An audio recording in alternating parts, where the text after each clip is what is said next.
Hello, in this video, we are installing the BlueEarth database we will use. First, you need to download our database using what is mentioned in the description section. When we click on the downloaded file, we extract .backpack files in a folder from the window that opens. Then, we right-click on Databases in SQL and import our database from the Import Data Tier Application option. In the window that opens, click on the Next buttons on the first screen.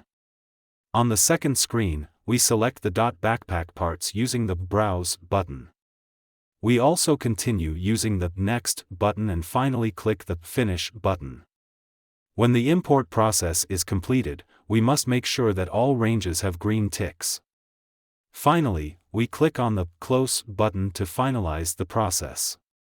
When we refresh the Databases leadership, we can see that the BlueEarth database has been successfully added.